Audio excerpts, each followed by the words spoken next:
And that whiskers. Hello guys, welcome back to the channel. So I think the Fever might have just found one of the steals of the draft again. And I'm gonna be real here, this feels very similar to what we were saying a year ago about KK Timpson.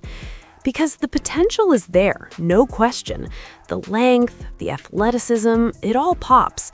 But if we're being honest, none of it really translated last season. I don't think she came close to tapping into what she could be. Yeah, there was that one big play coming from the weak side and swatting at Rikeya Jackson. That showed the tools. But outside of flashes like that, it just didn't come together. And this is the crazy part. She went something like 35 to 45 games without recording a single assist. I get it, limited minutes, but still, that's wild. She also took around 90 shots in that stretch before finally getting an assist. Think about that, 90 shots. Whether it was late college games or early EuroLeague appearances, however you slice it, that number makes no sense. It's almost like every game was "you shall not pass." But now, when you look at these new clips, it feels different. Justine Pissot stands out immediately. The wingspan, the movement, it's actually ridiculous. And when you see her on the floor, you start to understand why people are getting excited. Let's see this. So you can see just how long she looks moving. Like, it's actually ridiculous. Look at how long she is. And then this clip right here is the impressive one. So she's playing a defensive possession and she comes in here. So the ball gets swung to the wing. Okay, this isn't her. This isn't this one here. So she steps in. First of all, dear Lord, she's just limbs. Like, she is just limbs. Like, I don't know how to describe it. Like, she has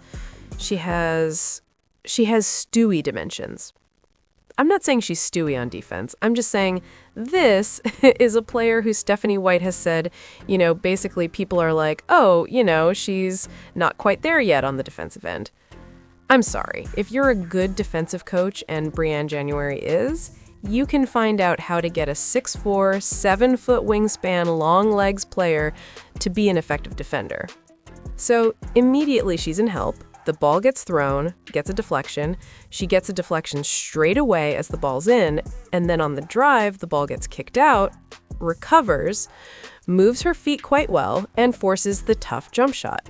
Like, you forget she is the tallest player on this team. She's not quick for a guard. She's not going to be somebody that locks down posts. Neither of those are true. Heck, she's not even going to be a positive defender right now. But I'm sorry. She is huge. Like, there's no way you could, in a couple of years, you can't turn her into I'm just trying to think of a player who's just passable on defense. Because, you're not going to turn her into a Fee on defense. You're not going to turn her in, because, again, Fee is a unicorn. There's no reason why you can't turn her into at least Rebecca Allen on defense, to at least Sophie Cunningham on defense. Sophie Cunningham is just disciplined. And Justine Pissot is somebody who was a top 10 recruit coming out of high school. And it's kind of crazy how quickly people forget that. This is not some random player who just popped up out of nowhere.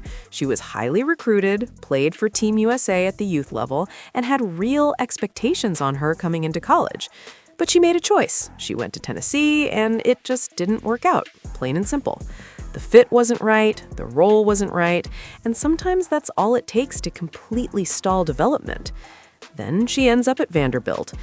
And that situation wasn't exactly perfect either, especially in that 23-24 stretch where the team was pretty rough overall. But even with that, you could still see flashes. As a sophomore, she looked solid. Then as a junior, her minutes dropped off, barely saw the floor. And as a senior, she bounced back a bit. Probably their third best player on a team that was actually competitive, somewhere in that top 5 to 10 range nationally. But here's the thing that really matters. Her role at the next level is simple. She doesn't need to do everything. She just needs to shoot the ball. That's it. And players like that, especially at 6'4" with length, are incredibly valuable. The Indiana Fever are not exactly a free agency destination for elite wings, and even if they were, those players cost a fortune. In the WNBA, long wings who can shoot are some of the most expensive assets you can get. And when you look overseas, you see the same thing. Players with her size and shooting ability are always in demand. At worst, she projects to be someone like a Chloe Bibby-level defender. Just solid, positionally sound, does her job. And honestly, she should be able to reach that level pretty quickly. From what I've seen watching Vanderbilt games, her issue isn't awareness. She doesn't get lost. She doesn't fall asleep off ball. This isn't a KK Timpson situation where the tools are there, but the feel isn't. Her challenge is more physical.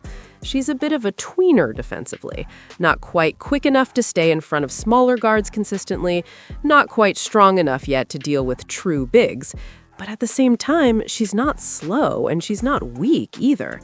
At 6'4", with that kind of length, you put her in a structured defensive system with good coaching, and there's no reason she can't become at least a neutral, if not positive, defender. And the key difference, she doesn't switch off. She stays engaged. That alone separates her from players who have the physical tools but lack the mental consistency. You watch the training camp clips and it just jumps out immediately. The length, the movement, the way she gets her shot off, it's smooth. Like, really smooth. Every time I see new footage, it feels like there's something else to notice. And then you hear the wingspan numbers, close to 7 foot, and it makes sense. She looks massive on the court. The stride, the fluidity, the way she covers ground, it's not something you see every day. I'm not saying she's Breanna Stewart, but in terms of physical dimensions, you can at least see the outline. Long arms, long legs, high release point. It's a real foundation to build on. Now, realistically, she's probably not going to come in and make a huge impact as a rookie. That's fine. That's not the point.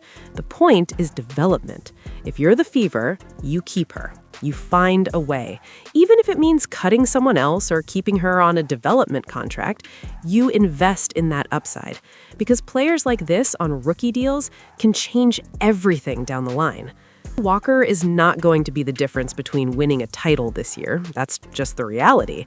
But a developed Justine Passat in 2 or 3 years, a long floor-spacing wing on a cheap contract, that absolutely could be the difference. That's how you build sustainable success in this league. And yeah, you can still give KK Timpson another shot, see if something clicks. But right now, it's hard to ignore what Passat brings to the table. If everything goes right, she becomes that stretch 4, that long-term wing option, maybe even a replacement down the line for someone like Sophie Cunningham. And if you're getting that kind of production on a minimum rookie deal, that's a massive advantage, similar to what we're seeing with the New York Liberty getting huge value from Leonie Fibich right now. So, yeah, that's where I'm at on it.